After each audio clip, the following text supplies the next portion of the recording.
The system is overwhelmed.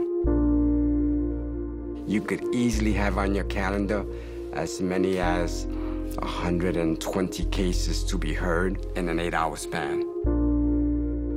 You hear the district attorney make their pitch, you hear the defense attorney make their pitch, and then within literally a minute, you basically have to make up your mind so that you can move on to the next case. My name is Eduardo Padro. I've been a sitting judge for the past 22 years.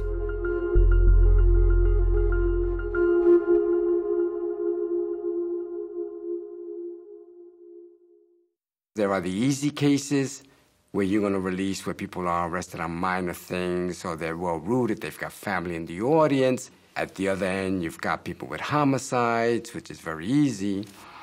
And then you have probably the bulk of the cases where you kind of have to listen attentively and put your experience to work in terms of making that call. The reality is, nobody wants to end up in front of the newspapers being lambasted as an idiotic judge, a judge who doesn't know what on earth they're doing, especially when you've just had probably some young law school graduate or defense attorney saying this person may be dangerous or is dangerous, and based on whatever the decisions you decide to release that individual.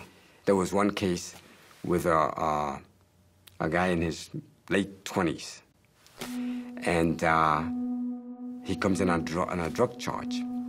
Normally, you would just plead it out and move on. I looked at his record and I said, can I ask you a question? You've got a job. All of a sudden, I see all these arrests in the last 2-3 years. Did something happen in your life? It was his mother had died.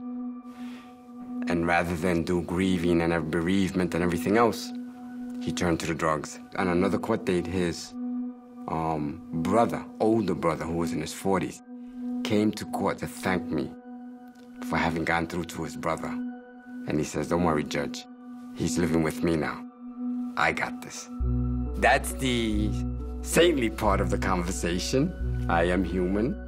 And yes, I must say, it is nice to wear the robe. Psychologically, for you to be the one that has the final say and say the buck stops here, this is my call and I'm making it, to be entrusted with that level of power, it was a good feeling to sit there, kind of on the throne. I'd be a liar to say otherwise.